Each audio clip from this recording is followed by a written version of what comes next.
भगवान कृष्ण अर्जुन को बोल रहे हैं, क्योंकि अभी तक भगवान ने 25वें श्लोक तक क्या बताया है अर्जुन को?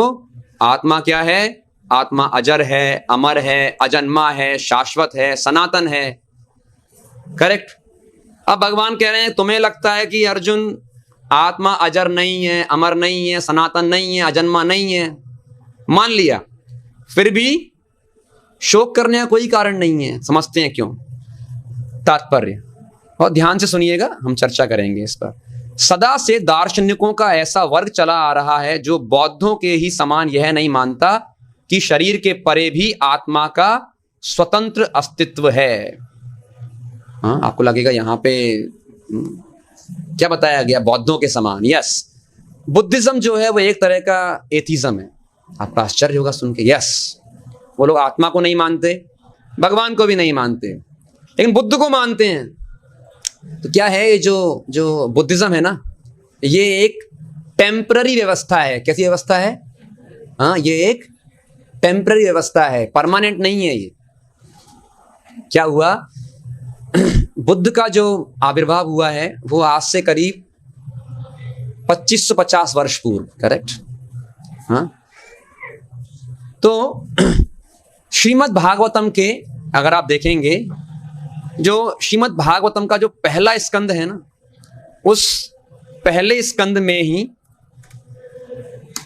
शब्द आता है यहां पर, बुद्धो नामना अंजना सुतः।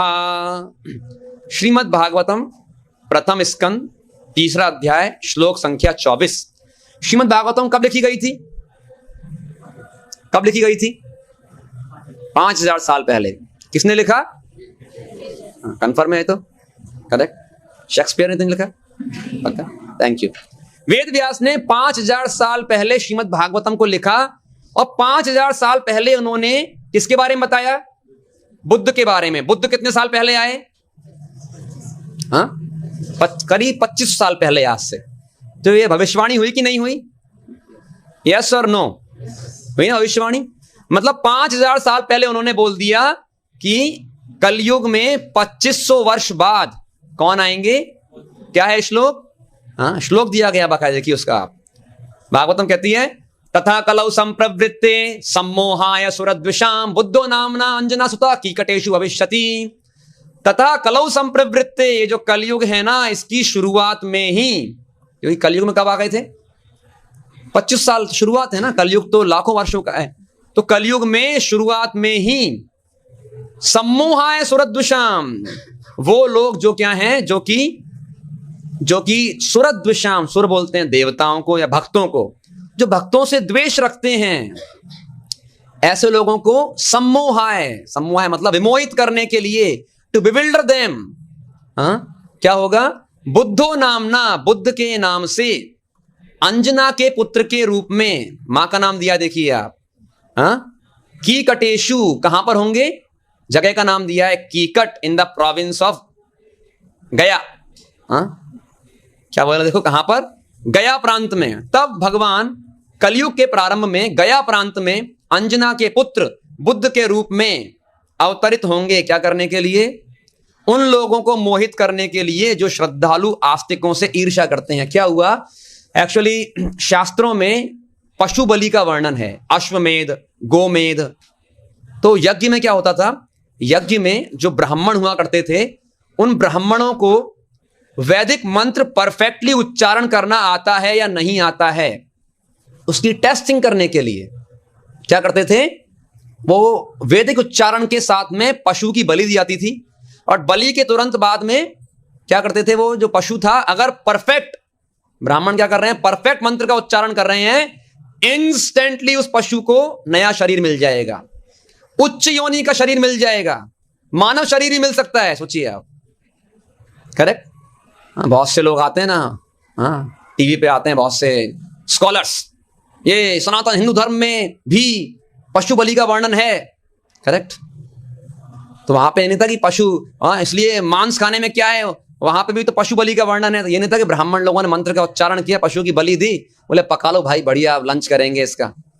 ये कहीं नहीं लिखा हुआ है कि उसको काट के खा गए, ये नहीं है। क्या होगा? इंस्टेंटली उसे नया जीवन मिल जाएगा। लेकिन कलयुग में 5 चीजें वर्जित हैं। अश्वमेधम गवालंबम संन्यासम पल पैतृकम देवरेण सुतोत्पत्तिम कलौ पंच विवर्जयेत। कलयुग में क्योंकि ऐसे क्वालिफाइड स्ट्रॉन्ग ब्राह्मण नहीं है जो क्या कर सकें, मंत्रों के माध्यम से एक नया जीवन प्रदान कर सकें। करेक्ट। तो कलयुग में 5 चीजें मना कर दी हैं। अश्वमेध, उसमें एक क्या है, ये जो अश्व की बलि देना है वो क्या है कलयुग में, विवर्जयेत, ये वर्जित है। लेकिन क्या हुआ, द्वापर युग गया, कलयुग आया और उसके बाद में जो लोग हैं वो फिर भी क्या कर रहे थे, वो फिर भी कंटिन्यू कर रहे हैं। नहीं, वेदों में लिखा है, क्या लिखा है वेदों में, वेदों में पशु बलि लिखी हुई है, पशु बलि लिखी हुई है वेदों के अंदर, तो फिर भी क्या कर रहे हैं, फिर भी पशु बलि दे रहे हैं। आप बाहर चले जाइए, बेटर है, don't mind, you can put in silent mode, put in silent mode. हाँ, please take it seriously, otherwise request, अगर किसी मोबाइल ऑन हो तो प्लीज साइलेंट कर लीजिए आप, otherwise you can go outside, आप बाहर आराम से जितनी बात करनी है करिए। फिर भी लोग क्या कर रहे हैं, पशु की बलि दे रहे हैं, मान नहीं रहे हैं। क्यों नहीं, वेदों में लिखा है, वेदों में लिखा है। तो इसलिए क्या बोला, उन लोगों को विमोहित करने के लिए, क्योंकि सोचिए आज से 2500 वर्ष पहले सोसाइटी कितनी स्ट्रिक्ट रही होगी। यस और नो? आज से 100 साल पहले कोई वेदों के अगेंस्ट जाएगा तो मुश्किल है कि नहीं, करेक्ट ना, जा ही नहीं सकते हैं अगेंस्ट। तो 2500 साल पहले किसी को वेदों को क्या करना हो, नकारना हो, वेदों के वो बोलना हो कि वेदों में जो लिखा हुआ है इसको भूल जाओ, तो कोई पावरफुल आदमी चाहिए ना। आम आदमी बोलेगा तो लोग मानेंगे नहीं। तो कौन आए, स्वयं भगवान आते हैं, कृष्ण ही आते हैं। निंदसी यज्ञ विदेरः श्रुति जातम सदय हृदय दर्शित पशुघातम केशवधृता बुद्ध शरीरा जय जगदीश हरे। निंदसी यज्ञ विधेरः श्रुति जातम, निंद श्रुति मतलब वेद, वेदों में यज्ञ विधि, उसमें क्या लिखा हुआ है, पशुघात लिखा हुआ है, बट उन्होंने उसकी निंदा की। किसने, बुद्ध ने। और जब बुद्ध ने निंदा की तो लोगों ने बोला ये तो वेदों में है, तो बुद्ध ने बोला मैं वेदों को नहीं मानता, अहिंसा परमो धर्मा। तो समझ रहे, कुछ उनके अंदर ऐसी पावर होगी ना, तभी तो लोगों ने मान लिया। तो बोले किसको माने, बोले तुम मेरी बात मानो। तो लोगों ने बुद्ध को मानना स्टार्ट किया, तो वेदों को नहीं माना। जब बुद्ध को मानना स्टार्ट किया तो क्या हुआ, कम से कम लोग जो हिंसा कर रहे थे, क्योंकि शास्त्र कहते हैं जो भक्ति है, अध्यात्म है, उसमें आगे बढ़ने के लिए सबसे बड़ी बाधा क्या है, वो है पशुघ्ना। जो व्यक्ति हिंसा करता है वो कभी भी आध्यात्मिक जीवन में आगे नहीं बढ़ सकता। तो ये क्या था, ये टेम्पररी अरेंजमेंट था। तो लोगों ने हिंसा करना बंद किया वेदों के नाम पर, फिर बुद्ध को फॉलो करना स्टार्ट किया। हालांकि बुद्ध ने बोला वेदों को नहीं मानता, तो फिर आत्मा को नहीं मानते, भगवान को नहीं मानते। लेकिन एक तरीके से तो पागल बनाया ना, बुद्ध खुद भगवान है, बोले कोई बात ना, भगवान को मत मानो, मुझे मानो।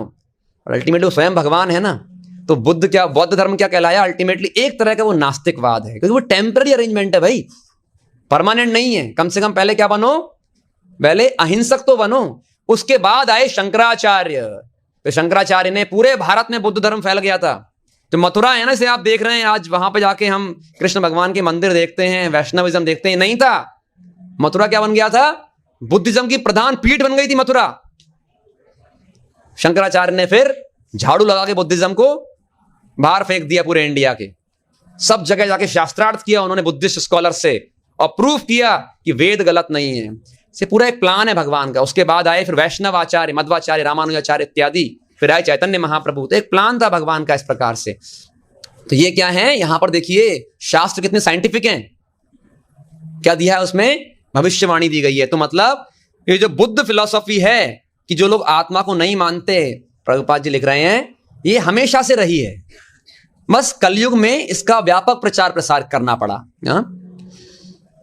ऐसा प्रतीत होता है कि जब भगवान कृष्ण ने भगवत गीता का उपदेश दिया तो ऐसे दार्शनिक विद्यमान थे, और उनको क्या बोलते थे, लोकायतिक और वैभाषिक, उनका नाम है ये। मतलब ऐसे लोग जो बोलते हैं क्या, नहीं नहीं कोई आत्मा वात्मा नहीं होती है ना?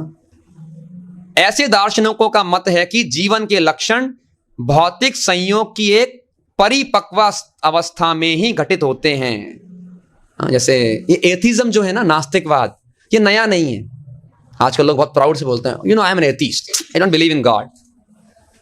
अरे भाई, हर इज्म जो है ना, अलग अलग इज्म होते हैं। Atheism, theism, communism, capitalism, naxalism, terrorism और भी फेमिनिज्म, जितने भी इज्म्स हैं ना, कोई ना कोई व्यक्ति ने बनाया उनको, यस और नो। कोई भी इज्म ले लीजिए आप, किसी ना किसी व्यक्ति के दिमाग की उपज है वो, यस। मतलब अगर कोई एथिस्ट भी है तो वो उसने जो एथिज्म का वो पालन कर रहा है, मतलब कहीं ना कहीं पर किसी ना किसी व्यक्ति को तो फॉलो कर रहा है, यस और नो। तो हमें कंपेयर करना है अभी, अल्टीमेटली मेरे को किसी ना किसी व्यक्ति की फिलॉसफी को पालन करना है, तो मैं पता लगाऊं जिस व्यक्ति ने फिलॉसफी दी है, मैं कंपैरेटिव स्टडी करूं कौन सबसे ज्यादा परफेक्ट है, यस और नो। फॉलोअर तो हम हैं, क्योंकि एथिस्ट को क्या लगता है, एथिस्ट को लगता है मैं किसी को फॉलो नहीं करता। अरे भाई, तेरा भी भगवान है जिसने क्या दिया है, ये फिलॉसफी दी है, ही इज योर लीडर। तो जब श्रील प्रभुपाद जाते हैं रशिया, तो रशिया ऑलमोस्ट कम्युनिस्ट कंट्री है, वो लोग भगवान को निल मानते हैं, बहुत कम लोग मानते हैं, कोई स्टेट रिलीजन जो है, मतलब ऑलमोस्ट दे आर एथिस्ट। तो प्रभुपाद जी की मुलाकात होती है वहां पे एक प्रोफेसर से, उनका नाम होता है प्रोफेसर कोटोस्वी, प्रोफेसर कोटोवस्की।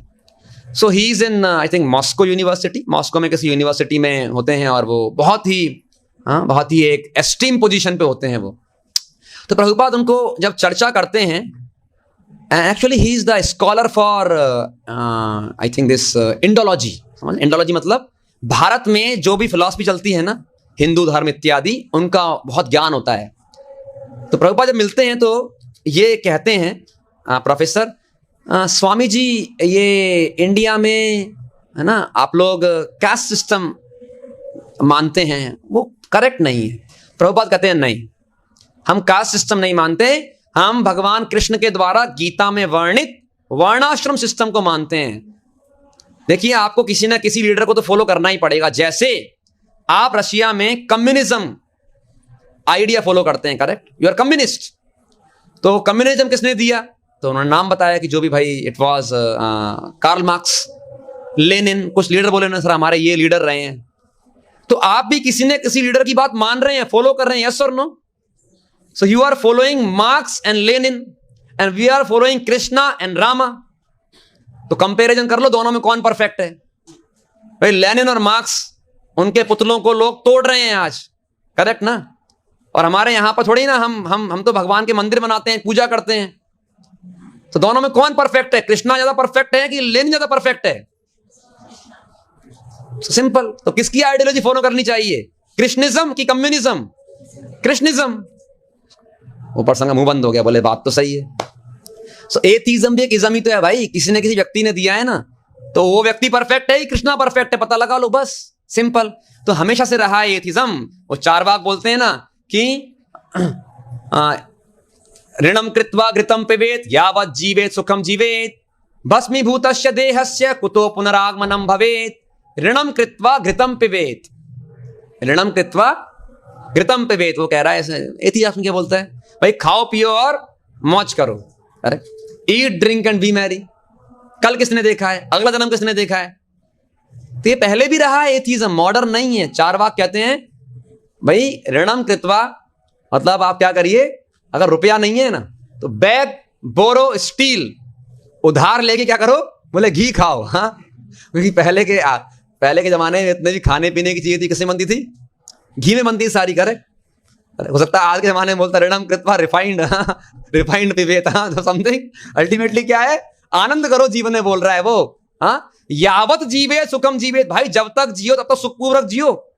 ये क्या अभी ये करूंगा तो अगले जन्म में ये हो जाएगा, वो हो जाएगा, करेक्ट। अरे अभी तो मजे करो।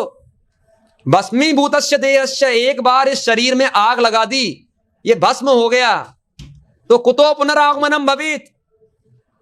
अरे अगला जन्म होता है, ये तो सब कई सुनी बातें हैं, यस और नो। लोग यही कहते हैं ना, करेक्ट। लोग हमें कई बार कहते हैं, देखो प्रभु जी, मान लो आपने शास्त्र आपके अगर सही नहीं हुए, सब माइथोलॉजी हुआ, तो आप ना तो इस जिंदगी का मजा ले पाए है कि नहीं? बोले आपने शादी नहीं की, आपने जॉब नहीं किया, दुनिया में मजे नहीं किए, तो आपने जिंदगी का मजा नहीं लिया। और शास्त्र में पुनर्जन्म होगा नहीं, शास्त्र तो गलत है भाई। मान लो भगवान का धाम नहीं होता, अगला जन्म नहीं होता, आत्मा नहीं होती, तो प्रभु जी आपकी नींद खराब हो गई ना, आपने जिंदगी में मजा भी नहीं किया और अगला जन्म होता नहीं है। बहुत से लोग कहते हैं डायरेक्टली ये बात। हाँ, तो लेट अस सी, चलिए चर्चा करेंगे इसके ऊपर। हाँ, तो ऐसे लोग हमेशा से रहे हैं जो क्या कहते हैं, नहीं नहीं वो क्या है, जब एक केमिकल कंबाइन हुआ और केमिकल कंबाइन होते होते होते क्या हुआ, अचानक से लाइफ के सिम्टम आ गए। ऐसी थ्योरीज है बहुत सारी, केमिकल एवोल्यूशन, लाइफ के सिम्टम आ गए। हाँ, तो ये हमेशा से रहे हैं। आधुनिक भौतिक विज्ञानी और भौतिकवादी दार्शनिक भी ऐसा ही सोचते हैं। उनके अनुसार शरीर भौतिक तत्वों का संयोग है और एक अवस्था ऐसी आती है जब भौतिक तथा रासायनिक तत्वों के संयोग से जीवन के लक्षण विकसित हो उठते हैं।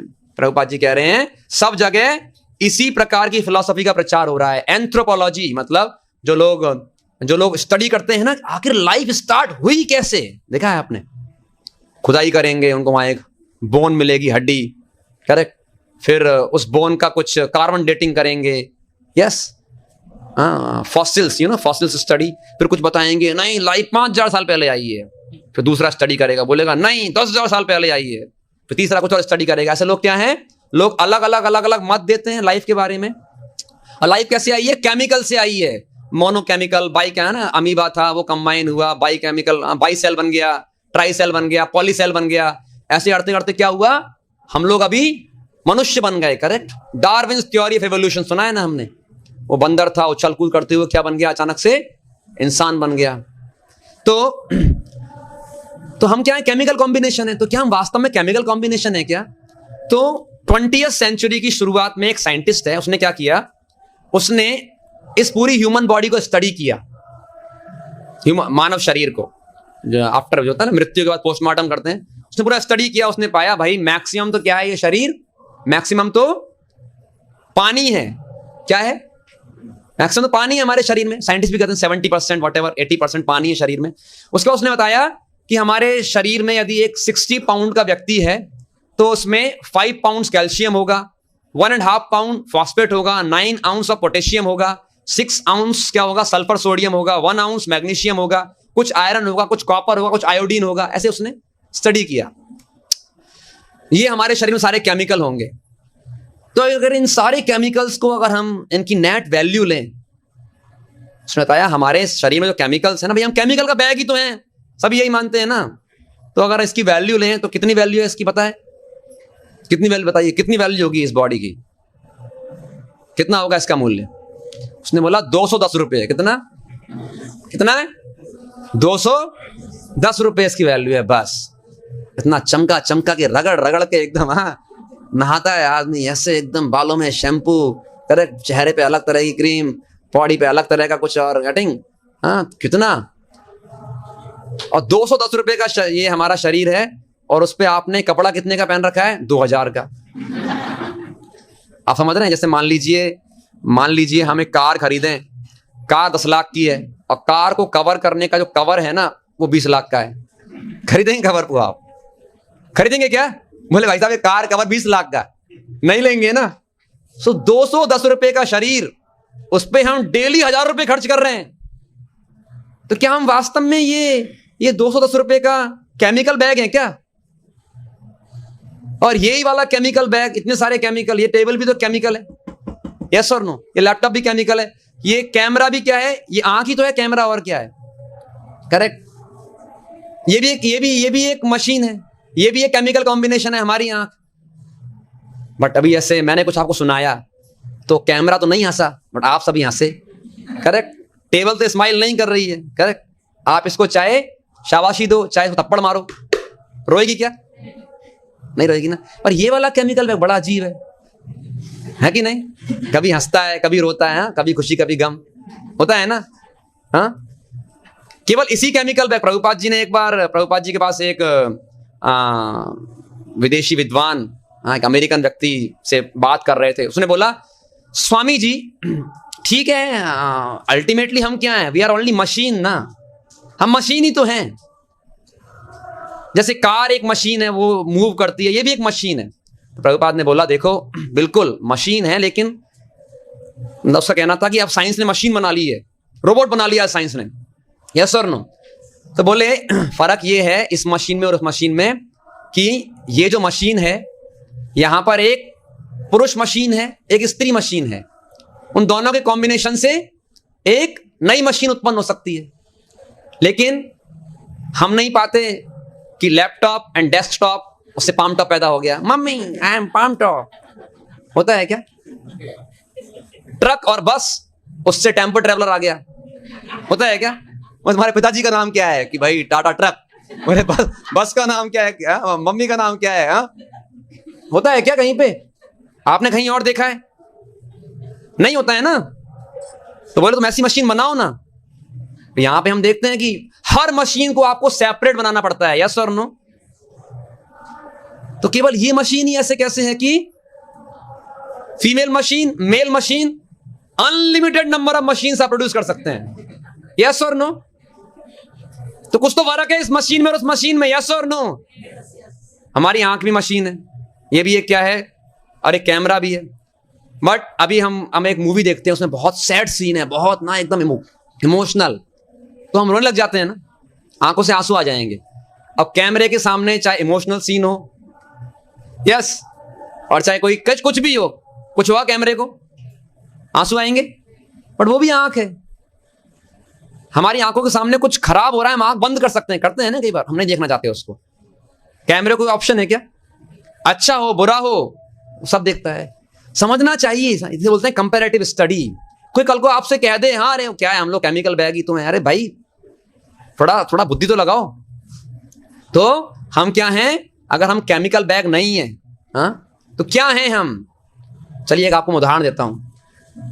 भाई हमने पता लगा लिया ये शरीर क्या अल्टीमेटली केमिकल का बैग है, ये एक मशीन है, ऐसी कितनी वैल्यू है? 10 रुपए, ठीक है। अब मान लीजिए हम और हमारा फ्रेंड दोनों पिकनिक पे जा रहे हैं, थोड़ा घूमने बाहर, एंड बोला मान लीजिए, और अनफॉर्चुनेटली कार का एक्सीडेंट हो गया और हमारे फ्रेंड को बहुत चोट आ गई, हाँ, तो उसके शरीर से ब्लड आ रहा है, कार भी डैमेज हो गई, उससे भी पेट्रोल बाहर गिर रहा है, ऑयल बाहर गिर रहा है, हाँ, आप किसको फोन करेंगे? एम्बुलेंस को या क्रेन वाले को या मैकेनिक को? किसको? देखो भाई गुजराती व्यक्ति ना, उसका थोड़ा सा मनी रुपया ना टॉप पे, गुजराती रुपये के मामले में एकदम दिमाग लगाइए। फ्रेंड जो है कितने का है? 200। प्रूव किया ना अपन ने साइंटिफिकली। यस और नो? इंटेलिजेंट बनो, इंटेलिजेंट। कार कितने की है? लाखों की। कहां 210 का ये केमिकल बैग, कहां लाखों की कार। आप दौड़ाओ, गुजराती वाला दिमाग दौड़ाइए फटाफट से। हाँ बताइए, लॉस हो जाएगा आपको। बताइए कौन सा, किसको बचाएंगे? कुछ तो बताइए, किसको बचाएंगे? कार को? हाँ? किसको बचाएंगे? कुछ तो बोलिए। फ्रेंड को ना? यस और नो? किसी को डाउट तो नहीं है? बोले प्रभु जी आज एनलाइटनमेंट हो गया मेरे को तो, परफेक्ट। हाँ, किसको बचाएंगे? तुरंत हम एम्बुलेंस को बुलाएंगे। यस और नो? हम करोड़ों रुपए खर्च कर सकते हैं उसको बचाने के लिए, जब तक उसके अंदर लाइफ सिम्टम है। यस और नो? करेक्ट। समझिएगा बात को, मतलब इस शरीर के अंदर कुछ ऐसा है जिसके कारण इसकी वैल्यू क्या है? अनमोल है। करेक्ट ना? कुछ है ऐसा तो ये अनमोल है। वो कुछ निकल जाए, करेक्ट, जब तक इसके अंदर वो कुछ ऐसा है हम तारीफ कर सकते हैं, तुम्हारी आंखें बहुत सुंदर हैं, तुम्हारी मुस्कान बहुत सुंदर है, करेक्ट ना, तुमने बड़ी सुंदर रिस्ट वॉच पहनी है। एक शरीर मृत लेटा हुआ है, मरा हुआ, क्या मरे हुए शरीर की आंखों की तारीफ कर सकते हैं आप? कर सकते हैं क्या? आप कुछ तारीफ नहीं कर सकते। यस और नो? तो इसलिए आत्मा का कोई प्रमाण पूछे तो आपको प्रश्न करना है, भाई क्या चला गया उस शरीर से निकल के? भाई जिसको मैं अपना मदर, फादर, फ्रेंड, कलीग जो ही बुला रहा था, वो शरीर तो पड़ा हुआ है, वो 5 फीट 9 इंच का बॉडी तो लेटा हुआ है।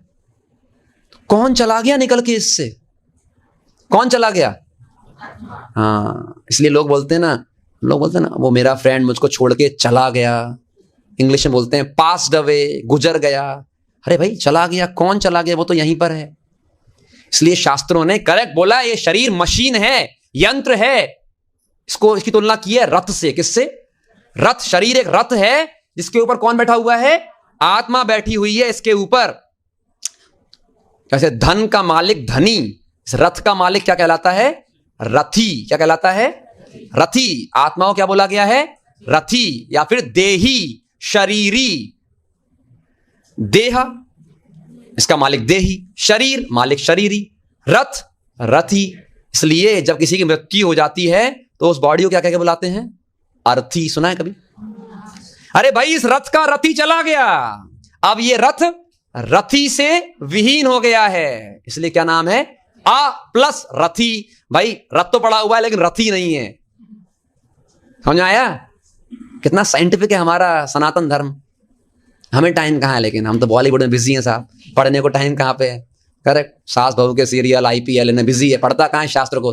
तभी तो अलग अलग स्टोरी आती है, ये स्टोरी वो स्टोरी, नई नई मूवी बनानी पड़ती है सिखाने के लिए। तो ये क्या है? अब शास्त्र पढ़िए, शास्त्र ने पहले ही कह दिया भाई ये रथ है, ये बॉडी जो है मशीन है, यंत्र है। तो आप पाएंगे हम क्या हैं? हम शरीर नहीं है, हम आत्मा है। कॉमन सेंस से आप पता लगा सकते हैं। करेक्ट। इवन साइंटिफिकली अगर देखें, कोई बोले नहीं नहीं साहब हम तो साइंस मानते हैं, आई एम साइंटिफिक फेलो। ठीक है भाई, अगर आप देखें तो साइंस में पहला तो हमने कॉमन सेंस ले लिया, कॉमन सेंस है ना, वो लोग बोलते हैं चला गया। अगर हम साइंस भी देखें तो साइंस में दो फिनोमिना के बारे में चर्चा करेंगे। एक है रीइंकार्नेशन, पुनर्जन्म। There is a scientist by the name Ian Stevenson. आप इसको गूगल कर सकते हैं, बहुत अवेलेबल है इसके ऊपर। So this name Ian Stevenson, he is a professor of psychiatry at the university of Virginia, USA। उन्होंने 3000 केस स्टडी की पुनर्जन्म के ऊपर। कितनी? 3000। उसके बाद उन्होंने बुक लिखी, बहुत सारी बुक लिखी, जैसे children who remember previous lives, European cases of the reincarnation type, unlearn language, ऐसे उन्होंने बहुत सारी, लाइफ बिफोर लाइफ, बहुत सारी किताबें लिखी उन्होंने बकायदा क्या दिया? केस स्टडी दिया कि ये जो बच्चा है, ये बच्चा अचानक से बोल रहा है कि नहीं मैं जो हूं, मैं तो वहां पर ये था, मेरा तो बिजनेस है, मेरी वाइफ है, मेरे बच्चे हैं। उसको जानता नहीं है, वो सैकड़ों किलोमीटर दूर जगह है, वो उसको वहां लेके जाते हैं। तो उस जगह पर वो जैसे ही वहां उस टाउन में लैंड होते हैं, जरूरत नहीं किसी पूछने की, कोई मैप नहीं लगाना पड़ रहा है, वो अपने आप ले जाता है। बोलता है ये लेडी मेरी वाइफ है, ये 45 ईयर्स की है, 5 साल का बच्चा है। बोला ये मेरी बेटी है, ये मेरा बेटा है। इवन इंडिया में एक फेमस था, उसका नाम था शुक्ला गुप्ता, एक बच्ची थी, उसने बकाया था बताया, वो 5 साल की थी और उसकी जो फैमिली है उनके पिता का नाम था श्री सेन गुप्ता। तो बच्ची बोलती थी नहीं नहीं मेरा तो वहां पे गांव है, वहां पे जाना है, दिस दैट। तो वो एक बार वो लेके गए कि क्या बोलती है, ये कौन सा गांव है इसका। तो वहां लेके गए, जैसे ही वहां गए वो तुरंत बोलती है कि देखो वो अमृतलाल चक्रवर्ती का जो घर है ना, वो मेरे ससुर हैं, मैं लेके चलती हूँ। गली पता नहीं किस गली से लेके गई, बोले ये मेरे ससुर जी हैं, ये मेरा पति है और ये मेरा बेटा है, और वो इतनी सी है।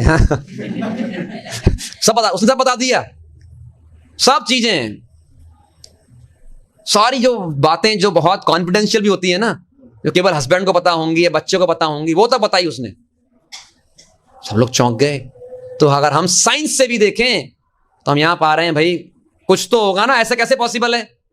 कोई केमिकल तो नहीं बोलता है मैं पिछले जन्म में ये था, बोलता है क्या? मतलब कोई चीज निकली है इस शरीर से और उसने दूसरे मां के गर्भ में प्रवेश किया है, वो है आत्मा। साइंस कह रहा है। ऐसे एक और phenomena, out of body experience. मतलब there is one cardiologist, his name is Michael Sabom in US। वो कहते हैं कि मैंने बहुत से पेशेंट्स का ऑपरेशन किया हार्ट का, वो लोग पूरा बेहोश हैं, लेकिन वो लोग होश में आने के बाद बता रहे हैं कि इतने डॉक्टर थे, इतनी नर्सेस थी, आप लोग ये बातें कर रहे थे, ऑपरेशन इतने घंटे चला। वो चौंक गए, भाई ये तो चेतना में ही नहीं था, हमने इसको एनेस्थीसिया देके बेहोश कर रखा है, ये कैसे पॉसिबल है? कुछ तो मतलब कोई चीज शरीर से बाहर निकली और उसने ऑब्जर्व किया, बोले भाई मेरी कार की रिपेयरिंग हो रही है, अभी चल रही है रिपेयरिंग, ये मेडिकल साइंटिस्ट मतलब मैकेनिक, ये मैकेनिक लोग काम कर रहे हैं। देखा ठीक हो गई कार तो दोबारा आके बैठ गया, और नहीं ठीक हुई तो चलो नई कार ले लेंगे। समझ रहे हैं आप? It is science, it's not mythology. दुर्भाग्य इस देश का कि दो इंग्लिश की शब्द क्या पढ़ लेता है बच्चा, सबसे पहले क्या बोलता है? Hindu mythology. There is no Christian mythology, there is no Islamic mythology, कोई और चीज माइथोलॉजी नहीं है, बस ये हिंदू ही माइथोलॉजी है। ये बेवकूफ तो हिंदू ही है ना, करेक्ट, फैक्ट है ये माइथोलॉजी है साहब, बाकी सब साइंस है। मिसफॉर्च्यून, जैसे रियलिटी आप देखिए, हमारे यहां गीता में भगवान ने 5000 साल पहले कह दिया पुनर्जन्म न विद्यते, पुनर्जन्म न विद्यते। लेकिन क्या करें भाई, जब तक अमेरिका का आदमी नहीं बोलेगा इंडिया वाला मानेगा कैसे? गोरी चमड़ी वाले को बोलना पड़ेगा, गोरी चमड़ी वाला बोल दे कुछ भी सही है साहब। यत् साहेबोक्तम तत्प्रमाणम, जो साहब ने बोल दिया, अमेरिकन साहब ने, वही प्रमाण है। यत् साहेब कृतम, जो साहब ने कर दिया ना, वो क्या है? वही प्रमाण है बस। यत् साहेब धारणम तत् फैशनम, जो साहब ने धारण कर लिया। 4 जगह जीन्स फटी है, 1-2 बार मैं देखता हूं, लगता है प्रैक्टिकली भिखारी है ना, मतलब भिखारी भी नहीं पहनेगा ऐसा कपड़ा। एक बार मैं किसी को, मुझे पता नहीं था पहले ये कोई नया फैशन आया है, तो मैंने एक बार उसको बोल दिया कि आई एम सॉरी आपके कपड़े फट गए हैं। बोले नहीं सर, कपड़ा खरीदा है सही, और 500 रुपए देके फड़वाया है इसको रुपया दिया है ऐसे फाड़ने का। I am sorry. बोले ये फैशन है। तो ये फैशन कहां से आया? वहीं से आया ना, गोरी चमड़ी वाला भाई, वो जो पहनता है, वो जो करता है, वो जो खाता है, वो जैसा सोचता है, वही सब, वही हमारे लिए हाईएस्ट है। तो ठीक है भाई, चलो आपको उनसे भी सुना दिया, वो भी कह रहा है आत्मा तो होती है, अब तो मान लीजिए कम से कम। तो ये आत्मा एक शरीर से दूसरे शरीर को धारण कर रही है, एक के बाद एक के बाद एक। हम शरीर नहीं है, हम आत्मा हैं। तो अब मानव शरीर हमको मिला है। अब आत्मा किसमें आई है? मानव शरीर में अब आई है। तो इसको क्या मत करिए आप, इसको आप बर्बाद मत करिए, क्योंकि शास्त्र कहते हैं 84 लाख जो योनियां हैं, जलजा नव लक्षाणी स्थावरा लक्ष्य विंशति, पूरा वर्णन दिया गया है। पानी में 9 लाख योनियां हैं, पेड़ पौधे 20 लाख प्रकार के हैं, कृमियों रुद्र संख्या क्या, कीड़े मकोड़े 11 लाख प्रकार के हैं, पक्षुनाम 10 लक्षणम 10 लाख पक्षी हैं। कितने हो गए? 9 + 20 + 11 + 10 कितना हो गया? प्रभु जी मैथ में तो फेल हुए थे। कितने हो गए? 50 हो गए ना भाई। अरे हाँ, 63 लक्षाणी पशुवा, 30 लाख पशु हैं, और 4 लाख मनुष्य हैं। 4 लाख प्रजातियां, योनियां मनुष्य की हैं। कितने हो गए? 84 हो गए। विश्वास आ गया? माइथोलॉजी नहीं है, फैक्ट है ये। एक के बाद एक अलग अलग प्रजातियां घूम रहे हैं, सब बन चुके हैं हम। डॉग, कैट, वल्चर जो भी देखते हैं ना बाहर, ये साइंस, यहाँ पे एक साइंस पार्क है ना कुछ इधर साइंस सिटी में, उसमें देखने आता है अजगर है। अरे भाई तू अजगर बन चुका है, पहले देखने क्या जाना है? क्या देखने जाना है? एक जमाने में शास्त्र में वर्णन है, भागवतम के 9वें स्कंद में वर्णन है कि कौन है, उनको वहां पे श्राप मिलता है। आई एम फॉरगेटिंग, उनको वहां श्राप मिलता है स्वर्ग लोक में, क्योंकि वो वहां पे कुछ नियम तोड़ते हैं, तो अजगर बनते हैं यहाँ पे आके। सब बन चुके हैं, क्या जाना चिड़ियाघर में? अरे चिड़ियाघर में रह के आया है इतने हजारों वर्षों तक, चिड़ियाघर जा रहा है साहब। बोले मंदिर नहीं प्रभु, ये सवार बच्चों को चिड़ियाघर दिखाना है। अरे घर ही चिड़ियाघर बना हुआ है पहले ही भाई, तो करेक्ट। और बच्चों को क्या दिखाना है? ये दिखाना है कि बेटा अगले जन्म में ये बनना है। शास्त्र कह रहे हैं मानव जन्म मिला है, लब्ध्वा सुदुर्लभमिदं बहु संभवान्ते मानुष्यम जन्म अर्थदम अध्रुवम अपीह धीरहा। इतनी सारी प्रजातियों में घूम के अब क्या मिला है? अब मनुष्य जन्म मिला है। अरे भाई इसमें तो वो काम मत करो। बोले गर्मी छुट्टियों में क्या कर रहे हो? बोले प्रभु जी थोड़ा हिल स्टेशन जाएंगे, हम बंजी जंपिंग करेंगे चिंपांजी की तरह, ऐसे कूदेंगे। सुना है बंजी जंपिंग? ऐसे वो क्या बोलते हैं वो, स्केटिंग, वो माउंटेन में चढ़ता है गोरिल्ला की तरह ना, गोरिल्ला की तरह। अरे गोरिल्ला की योनि में था तो भाई वो व्हाट दे कॉल, माउंटेनियरिंग बोल दीजिए, मतलब चट्टान में चढ़ना, ट्रैकिंग। अरे गोरिल्ला की योनि में था तो कई वर्ष यही किया है भाई, लेकिन अभी वही काम करने हैं जो उन प्रजातियों में कर रही हैं। बोले सुबह शाम गीता पढ़ो। प्रभु जी क्या है वो, मैंने स्विमिंग पूल क्लब ज्वाइन कर लिया है अभी, स्विमिंग क्लब, तो सुबह शाम है ना स्विमिंग करता हूं। अरे भाई मगरमच्छ बना, घड़ियाल बना, मछली बना, स्विमिंग की है। अरे स्विमिंग सीख के बंद कर दे उसको, ठीक है, गीता सुनने को टाइम नहीं है। करेक्ट भाई, सबके लिए टाइम है, पैराग्लाइडिंग और बंजी जंपिंग और है ना स्विमिंग और हाँ और पता नहीं क्या क्या ऊट पटांग की चीजें, सबके लिए टाइम है। अरे सारी योनियों में सब कर चुके हैं ये, करेक्ट ना। तो ये नहीं करना है, नहीं प्रभु जी थोड़ा ना स्ट्रांग बॉडी बनाना है। अरे हाथी के शरीर में रहे हैं हम, बहुत स्ट्रांग बॉडी रहा है हमारा, दिन में 10 बार खाते थे, करेक्ट। तो हम खाने में कंपैरिजन नहीं कर, सोने में कंपैरिजन नहीं कर सकते। अरे पोलर बियर ही बने हम, ध्रुवीय भालू 6 महीने सोते थे। तो ये नहीं करना है मानव योनि में। शास्त्र समझा रहे हैं, सब करके आ चुके हैं, अब मानव योनि में भी यही काम करें, करेक्ट। बोले स्टंट सीन, प्रभु जी क्या स्टंट? अरे बंदर डेली स्टंट सीन करता है, यहां से वहां कूदता है, वहां से वहां कूदता है कि नहीं? तो जो निम्न प्रजातियों में काम किए हैं वो काम मानव शरीर में नहीं करना। तो क्या करना? तूर्णम यतेत न पतेत अनुमृत्यु यावत। तूर्णम, be fast, don't be slow, fast होइए। किसके क्या करने के लिए? आध्यात्मिक प्रगति करने के लिए फास्ट होना है। प्रभु जी अभी कितनी माला चल रही है? 1 माला। बोले कब से मंदिर आ रहे हैं? बोले 1 साल हो गया प्रभु जी। 1 साल में 1 माला तो आ गए, ओके। दूसरे साल में 2 माला, करेक्ट। तीसरे में 3 माला। तो क्या है, ऐसे नहीं करना कि 16 साल में 16 माला पे आए, नहीं। तूर्णम यतेत, बी फास्ट, फास्ट बनना है। न पतेत अनुमृत्यु यावत, मृत्यु हमारा पीछा कर रही है, पता नहीं है कब हमारी मृत्यु हो जाए। तो प्लीज शास्त्र कह रहे हैं वो काम मत करिए जो सारी योनियों में हम कर चुके हैं। अब क्या करिए जो अन्य योनियों में नहीं कर सकते। हाँ, इस भागवत गीता क्लास को अगर हम यहाँ पे कबूतर बिठा दें, बिल्ली बिठा दें, गार्डन से कुत्ते अगर उनको यहाँ लाकर बिठा दें तो बैठेंगे? ऐसे आप बोलोगे कुछ भी बाओ बाओ बाओ बाओ, नहीं कर सकते, है कि नहीं? तो अगर हम अब भी यही करें तो क्या फायदा? सो प्लीज आप क्या करिए, निश्रेयसाय, जीवन का लक्ष्य है आध्यात्मिक प्रगति, उसके लिए फास्ट होइए। सब कर चुके हैं, अच्छा खाना, अच्छा सोना, अच्छा परिवार बसाना, समझ रहे हैं आप? जब हमने अन्य योनियों में रहे होंगे तो सैकड़ों, हमारे खूब बड़ा परिवार रहा होगा हमारा। ऐसा नहीं है इस जन्म में पत्नी है, सब योनियों में पत्नी बच्चा परिवार मिलता है। विषयः खलु सर्वतः स्यात्, ये जो विषय भोग है ना, ये तो हर योनि मिल चुका है। अभी 3 BHK के पीछे पागल है, जब पक्षी बने तो घोंसले के पीछे पागल थे, शेर बने तो गुफा के पीछे पागल थे। हाँ, सब जगह घोंसला बना रहा है, मानव योनि घोंसला बना रहा है भाई। अरे अब इसमें तो कम से कम वो काम कर जो उनमें नहीं कर सकते। निश्रेयसाय, जीवन का उद्देश्य, समझ रहे हैं आप? करेक्ट, उसके लिए काम करिए, क्योंकि ये तो हम पहले ही एंजॉय कर चुके हैं। तो ये क्या है, हमें समझना है, ये है मानव जीवन का उद्देश्य। नहीं तो क्या है, इस जन्म में बन गए, मान लो बहुत हार्डवर्क करके CEO बन गए कंपनी के, अब खराब कर्म किया हमने, उल्टे पलटे काम किए, तो इस जन्म में कंपनी का CEO, अगले जन्म में चिंपांजी बन जाएंगे, जंगल के CEO, करेक्ट। इच्छा CEO बनने की थी ना, अब बन गया ऐसे तैसे करके व्यक्ति, तो भगवान मना देंगे, बोले भाई तू ले, तेरे को जंगल का CEO बना देते हैं आप। So please take it very seriously. अब एक और मां के गर्भ में प्रवेश नहीं करना है, अब दोबारा उल्टे टंगे नहीं रहना है, अब सीधे क्या करना है, भगवत धाम जाना है। ये जन्म मृत्यु का चक्र, एक के बाद एक नया नया शरीर अब नहीं लेना, ठीक है?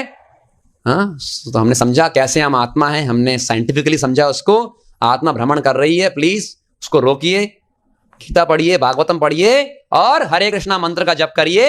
हरे कृष्णा कृष्णा कृष्णा हरे हरे, हरे रामा रामा रामा हरे हरे। और सत्संग जरूर करिए, भक्तों का संग जरूर करिए, ताकि हमारा ये जन्म मृत्यु का चक्र छूट सके। Thank you so much. Hare Krishna. ग्रंथराज श्रीमद् भगवद गीता की, जगत गुरु श्रील प्रभुपाद की, गौर प्रेमानंदे।